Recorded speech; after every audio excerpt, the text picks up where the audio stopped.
कि जितने भी चुने हुए लोग हैं उनके मानदेय में वृद्धि कर महापौर का जो मानदेय वो 30,000 रुपए करने का काम माननीय मुख्यमंत्री जी ने किया मासिक, और वरिष्ठ उप महापौर 25,000 रुपए, उप महापौर जो परिषद। मुझे ये भी खुशी है कि हमने संबंधित नगर निगमों को अपने क्षेत्र में जो एमसी फंड है 10 करोड़ रुपए के अंदर है 20,000 रुपए, और जो हमारी एक नगर पालिका के अंदर है उसको 15,000 रुपए देने का काम किया। उसके अलावा मैं आप लोगों से एक बात और कहना चाहूंगा, स्वच्छता जो हमारे प्रधान, इसके अलावा एक मुख्यमंत्री जी का मैं धन्यवाद भी करूंगा, उन्होंने बजट के अंदर एक बहुत बड़ा उपहार आप लोगों को देने का काम किया कि जो भी कर है उनका निर्धारण एक नियम के तहत मैक्सिमम और मिनिमम के बीच में अपने अनुसार आप अपनी नगर पालिका के अंदर, नगर निगम के अंदर, अपनी नगर परिषद के अंदर आप करों का निर्धारण कर सकते हैं कि कर कितना लगाना है, किस जरूरत के हिसाब से लगाना है। तो आप उन करों को लगाने के लिए भी आपको बिल्कुल छूट दी गई है, लेकिन इसके साथ साथ मैं आप लोगों से निवेदन करूंगा कि आप इस तरीके का निगम बनाएं कि वो अपने आप में सेल्फ सफिशिएंट हो, अपने कंधों पर खड़ा हुआ हो। इस तरीके से करों की आप नियम कायदे कानून के तहत लागू करें कि अपना जो है, क्योंकि अगर कर नहीं लगाएंगे, अब जिस तरीके का लोगों के साथ करों का कलेक्शन ठीक ठाक नहीं होगा तो मैं समझता हूं डेवलपमेंट भी किस तरीके से होगा। वैसे सरकार के पास कोई कमी नहीं है किसी तरीके की, लेकिन मैं कहता हूं जितने भी नगर निगम, नगर परिषद, नगर पालिका हैं वो अपने आप में सेल्फ सफिशिएंट होने चाहिए, अपने कंधों पर खड़े हों। इस तरीके की चिंता भी आप सब लोगों ने करनी है। और इसके अलावा यहां पर जो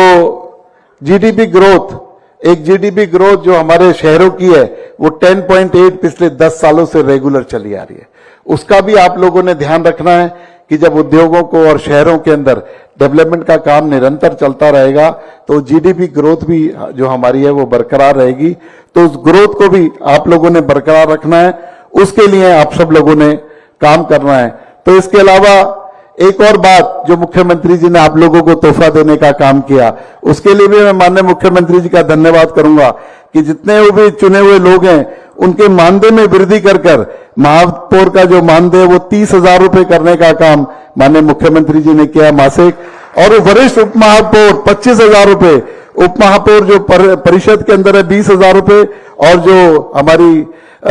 एक नगर पालिका के अंदर उसको 15,000 रुपए देने का काम किया। इसके अलावा चाहे परिषद प्रधान को 18,000 रुपए व उप प्रधानों को 12,000 रुपए, और सभी पार्षदों का भी मानदेय बढ़ाने का काम मुख्यमंत्री जी ने किया। इसके लिए भी मैं मुख्यमंत्री जी का धन्यवाद करता हूं। मैं आप लोगों से एक बात और कहना चाहूंगा, स्वच्छता जो हमारे प्रधानमंत्री जी का एक मिशन है, और 2014 में जब पहली बार लाल किले से भाषण दिया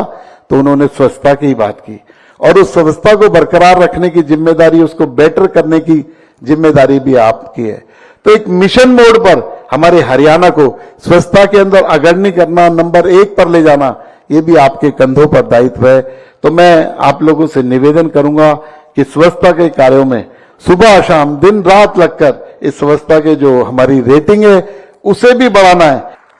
मुझे ये भी खुशी है कि हमने संबंधित नगर निगमों को अपने क्षेत्र में जो एमसी फंड है 10 करोड़ रुपए, नगर परिषद व नगर पालिकाओं को 2.5 करोड़ रुपए तक के विकास कार्य करवाने की शक्तियां भी दी हैं, जिससे कि वो अपने क्षेत्र में वहां काम करवा सकें। वार्ड समिति में सचिव की नियुक्ति न होने, हमने ये भी निर्णय किया है। पिछले दिनों कई बार वार्ड के अंदर सचिव नहीं आता, हमने ये प्रावधान किया उसके अंदर कि अगर सचिव उपस्थित नहीं हो रहा बार बार कहने से, तो हमने ये इसके अंदर प्रावधान किया है कि संबंधित पार्षद किसी भी ग्रेजुएट युवा को बैठक में कार्रवाई के लिए उसको बुला सकता है, तैयार करवा सकता है। ये हमने इसके अंदर प्रावधान किया है। और इस कार्य के लिए हमने ये भी निर्णय किया है कि आप अगर किसी ग्रेजुएट युवा को वहां पर बुलाते हैं तो उसको प्रति बैठक 1,000 रुपया उसको देने का निर्णय भी हमने किया है। नगर पालिका के पार्षद को हमने चेयरमैन वार्ड समिति की हर तिमाही बैठक के लिए भी 1,600 रुपये बैठक का भत्ता देने का निर्णय भी हमने इसके अंदर अलग से किया है। और नगर परिषद के पार्षद के तौर पर चेयरमैन वार्ड समिति की हर तिमाही बैठक के लिए 2,400 रुपया, नगर निगम के पार्षद को 3,000 रुपया प्रति बैठक भत्ता देने का निर्णय भी हमने इसके अंदर किया है।